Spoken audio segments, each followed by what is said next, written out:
29 लाख है, क्या कहेंगे आप? मैं कहूँगा जी बिल्कुल ठीक तारीफ किया उन्होंने। इंडिया आर्मी की तारीफ ही कर सकते हैं, पाकिस्तान आर्मी की तो बिल्कुल तारीफ के काबिल नहीं है जी। जैसे आपके जनरल जाते हैं यहाँ से, चीफ ऑफ आर्मी स्टाफ जाते हैं जी, आपके तो असासे शो कराने की जरूरत ही नहीं है उन्हें, वो जाके वहाँ पूरा आइलैंड खरीद लेते हैं, इससे ज़्यादा क्या असासे शो।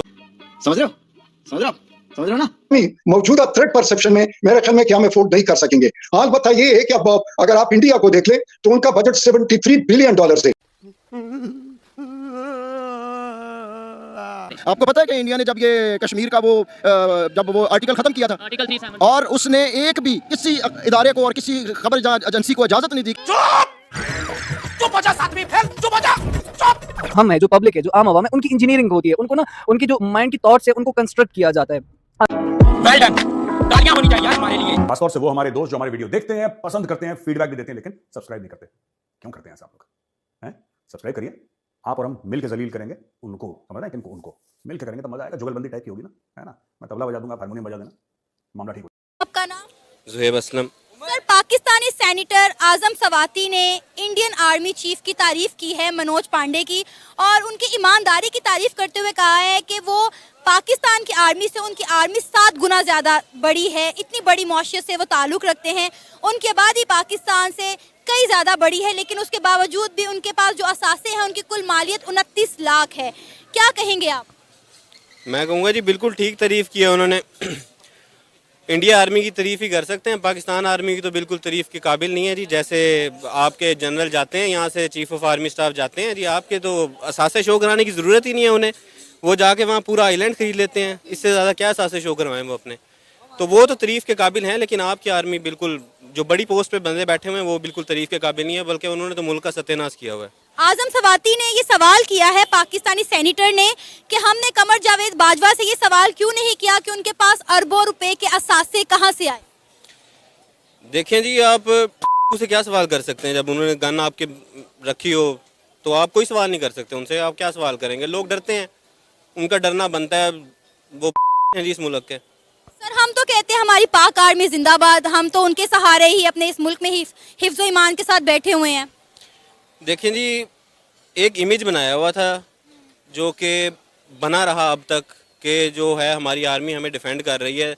मैं पाक आर्मी के अंदर उन लोगों की तो बात ही नहीं करता जो नीचे पोस्ट पे हैं, जो कैप्टन तक, लेफ्टिनेंट तक हैं, उनका तो मसला नहीं है। इससे ऊपर जो रैंक है ना, वो तो टोटल करप्शन है, वो सिर्फ और सिर्फ करप्शन की बेस पे चल रहा है। वहाँ पे आके तो पाक आर्मी ने जितना इस मुल्क का तबाही की है ना, इतनी तो किसी ने भी नहीं की है ना।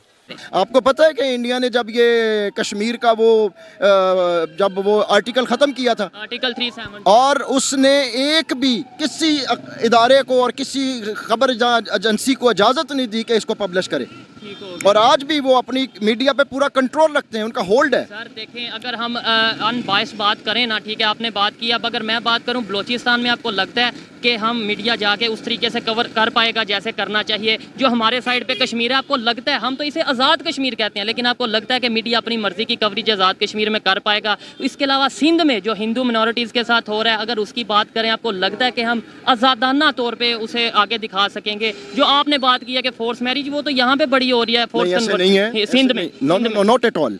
मैं आपको बताता हूँ कि अल्हम्दुलिल्लाह हमने बहुत काम किया घोटकी में, हिंदुओं से भरा हुआ है वो इलाका। मैं भी लास्ट मंथ घोटकी से होके उनका एहतराम करते हैं। 7 खानदान हाफिज सईद साहब हाफिज़हुल्लाह के हाथ पे बैत करके मुसलमान हुए, किसी जिद के बगैर, किसी धक्केशाही के बगैर। आप कब की बात कर रहे हैं? ये जब पिछले दिनों सैलाब आया है बड़ा ज़बरदस्त, यानी तब हाफिज सईद साहब सिंध में मौजूद थे? सिंध में मौजूद नहीं थे वो। एक ईद उन्होंने वहाँ खुद मनाई, बाकी हम सारे कारकुन, मुत्सम भाई ने बहुत काम किया वहाँ पे, वहाँ हमने ईद की कुर्बानियाँ। मौजूदा थ्रेट परसेप्शन में मेरे ख्याल में कि हम अफोर्ड नहीं कर सकेंगे। अलबत्ता ये है कि अब अगर आप इंडिया को देख ले तो उनका बजट $73 बिलियन है, तो $73 बिलियन और दूसरी तरफ पर $11 बिलियन का कोई मुआवजा नहीं है। तीसरी बात यह आ जाती है कि हमें कोई ऐसे सिग्नल्स भी नहीं मिल रहे हैं जिसकी वजह से हम ये कह दें कि चलो कोई पीस टॉक्स शुरू हो गए, कोई रिप्रोचमेंट शुरू हो गया, कोई हमारा मगरिबी सरहद या मशरिकी सरहद कुछ ठंडा हो गया, इस किस्म के कोई असरात भी नहीं है। तो जाहिर है कि ऐसा हालात पे इट इज ए वेरी मतलब एक tough task and a walk on a tightrope। हम है जो पब्लिक है, जो आम आवाम है, उनकी इंजीनियरिंग होती है, उनको ना उनकी जो माइंड की थॉट्स है उनको कंस्ट्रक्ट किया जाता है। आपने बात की प्रोटेस्ट नहीं होती या टेररिस्ट अटैक्स या ये या वो, मैं आपको एक छोटी सी एग्जांपल लेता हूँ। हमारे पास है मंजूर पश्तीन की, वो आईन की बात करता है, ठीक है, वो आपको आईन के बारे में बात करेगा। उसने हमेशा आईन के जुमरे में अंदर रह के बात की है, बट हर बंदा उसको गद्दार कह रहा है। क्यों? क्योंकि आईन का उनको पता नहीं है। इसमें हमारी गुनाह नहीं है, इसमें आपकी हमारी भी गुनाह है, बट स्टेट की गुनाह है, क्योंकि स्टेट ने उस चीज पे फोकस नहीं किया, एजुकेट नहीं किया लोगों को। एजुकेट नहीं किया। तो जो एजुकेशन नहीं की गई, जब मुझे मेरे राइट्स पता नहीं होगी, मैं प्रोटेस्ट किस चीज पे करूं? मतलब प्राइस बड़े कम हो, मुझे क्या फर्क पड़ता? अब मुझे मेरे राइट्स नहीं पता, मुझे मेरी पावर नहीं पता, तो मैं क्या करूंगा? मैं कुछ भी नहीं कर सकता मेरे ख्याल में। सर अगर किसी को अपने राइट्स पता भी हो, फॉर एग्जांपल एक बंदा एजुकेट होके निकला, उसने सारा टाइम, उसकी डिग्री ह्यूमन राइट्स पे है, उसने 4 साल 6 साल अपना दिमाग खपाया ह्यूमन राइट्स में, मुझे बताएं जहाँ सिस्टम ही पूरा ऐसा है, वहाँ पे वो अकेला बंदा राइट्स को ले जाके क्या करेगा? देखिए ना, हमारी बदकिस्मती ये है कि हम सवाल तो करते हैं, बट हम बहुत कम मिकदार में है फिलहाल। मांगे मैं पूरी करता हूँ। मेरी एक ही तो मांग रहती है कि सब्सक्राइब कर दो चैनल को। तो जिसने भी चैनल को सब्सक्राइब किया उसको जय हिंद, जय भारत और दिल से सैल्यूट। ये इस तरीके का सैल्यूट जिन्होंने भी सब्सक्राइब कर रखा है, जिन्होंने नहीं किया है।